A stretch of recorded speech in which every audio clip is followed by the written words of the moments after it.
Hello there. This is just a brief chat I had recently with Alex Gladstein from the Human Rights Foundation, and it is to help raise awareness of their upcoming event, the Oslo Freedom Forum. They have not paid for me to promote this on my channel. I just wanted to help them raise awareness of the event and encourage people to register for it. I attended the event last year in Oslo, and it was a real eye-opener for me and led me to starting my second podcast, Defiance. Also, Alex Gladstein has been just such a huge help to me and supporter of my work that I'm always willing to help lend support back to the great work he and the Human Rights Foundation does. This year it is a virtual event and it will be held on the 24th and 25th of September, and you can register at oslofreedomforum.com.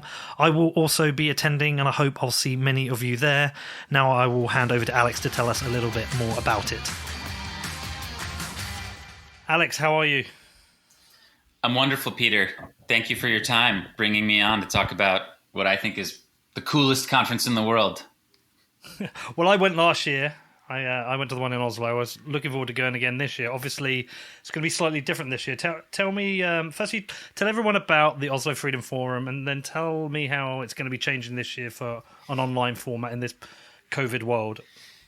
Yeah, obviously I'm tremendously biased, but something that should resonate with your audience is that the Oslo Freedom Forum is the same age as Bitcoin. In fact, as Satoshi Nakamoto was plotting what would later become the Bitcoin white paper and the client itself, my colleagues and I at the Human Rights Foundation, we were plotting the Oslo Freedom Forum. This was back in 2007 and 2008. And what we noticed at the time was that the world had major conferences for all kinds of themes and topics. For example, you had Davos, the World Economic Forum for finance, for example. You had at the time the Clinton Global Initiative for development and global health. You had TED, the conference, which at the time was in Long Beach for ideas and design and technology. And all of these events were examples of, can't miss events for the world's biggest influencers, right? What we noticed is that there was no event for human freedom and human rights. It just wasn't, there was nothing even close. The only somewhat human rights, quote unquote, related events were ironically ones organized by governments, which ended up being not very friendly for human rights. As your audience could probably imagine, these were things organized by like the United Nations or the UN Human Rights Council, which included dictators on them. So there was no cross-industry, annual gathering that would be kind of fun and exciting for people. There were, of course, human rights conferences. There always have been. But they tended to be a little boring and academic and dry. And we really wanted to bring that kind of like cinematic experience, that networking and kind of a experience that you'd find at like a TED, for example. We wanted to bring that to the cause of human rights and freedom. Okay, and for an online format, how's it going to work this year? Yeah, so the magic of the Oslo Freedom Forum, as you experienced, obviously, is being in the same place with a couple hundred people from different backgrounds and from all around the world, from 50, 60, 70 countries, but with this shared belief in open societies, in free speech and democracy, and in justice. And we can't do that this year, obviously, because of the pandemic and government restrictions against the pandemic. So we've decided to bring our community together online for a live stream on September 24 and 25, where we have a bunch of amazing speakers from around the world. And, we'll be able to have this conversation that we normally have in Oslo, but it'll be open to everybody. Amazing. Okay, so who have we got on this year? What speakers can we look forward to seeing? Yeah, so for us, it's always been about the mix of prominent names and prominent people who get to weigh in on these issues, which they normally may not weigh in on, at least directly, in terms of like civil liberties and freedoms. And then these activists from countries you may have never even heard of, or issues or struggles you may not know much about. That has always been like the magic mix for us.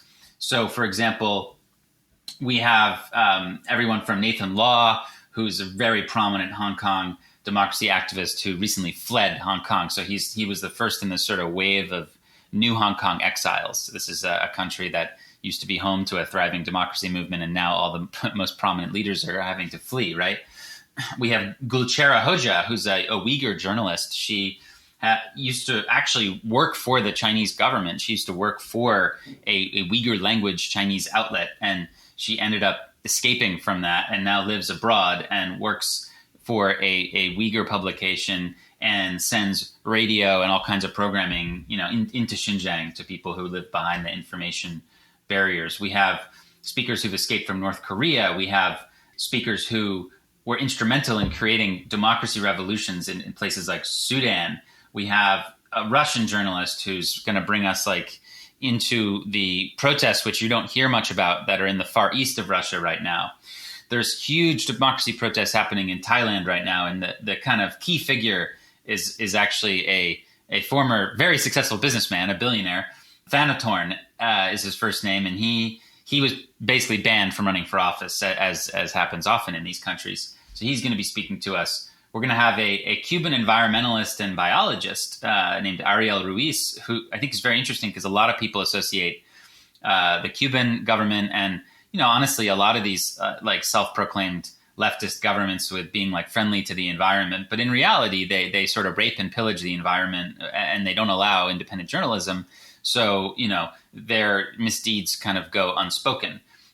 This was very prominent, of course, in Venezuela, where Hugo Chavez talked a lot about, being a social justice sort of progressive warrior. But in reality, he was exploiting all kinds of natural resources and preventing people from learning about all the pollution and environmental destruction he was creating. So Ariel, I think, will be very interesting.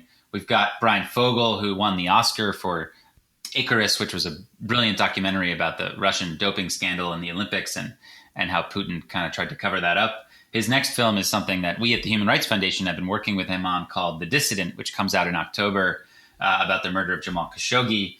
We've got Christopher Balding, who's an expert on Huawei and what's happening with the Belt and Road and the global telecommunications struggle. We have Audrey Tang, who's Taiwan's digital minister, who's been kind of at the front line of fighting a pandemic, let's say successfully from a democracy, from a free society point of view, as opposed to, the China narrative. And then Jack Dorsey, the CEO of Twitter and Square, will also be speaking along with a few other folks. So it's a pretty action-packed program. I saw the trailer for Dissident today, the Brian Fogel movie. I saw that. It looks fantastic. It looks like he's done a great job of that. And some great speakers there. Obviously, some of them I know you've introduced me to and some I've spoken to before. So, look, I've registered. I'm looking forward to it. But for anyone listening, tell them where they register, when it is, all the kind of important details. Yeah, it's oslofreedomforum.com. If you go there, you can see the schedule. We'll be airing it live on YouTube, on Facebook, on Twitter. And it's going to be running from around 9 a.m. New York time. So I guess that's around 2 p.m. your time, Peter, over in Britain, on the Thursday, the 24th of September, and Friday, the 25th. So again, the live stream is public and free for anyone to join. And if your listeners are looking for something a little more, maybe something a little more interesting, we do have something else kind of going on behind the scenes. So perhaps, if any of your listeners want to write to Peter and tell Peter that they really want to see what's happening behind the scenes at the Oslo Freedom Forum and maybe join a separate little community, we can see what we can do about that too, because, I love your audience and would love to get them involved in what we're doing. So, yeah. Well, amazing work, Alex. I'm looking forward to it. I really enjoyed it last year. I mean, it's a shame not to get everyone together, but I guess in some ways with it being online, does that open it up to more people?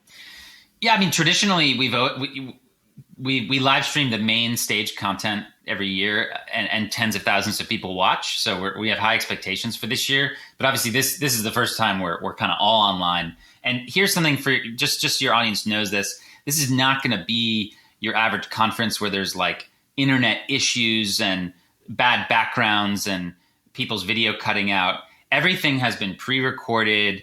It looks slick. It's cinematic. The speakers worked for months on their presentations. It's really going to feel like sitting in a theater and watching a very well-rehearsed talk, because we have gone above and beyond to create something beautiful and really stunning.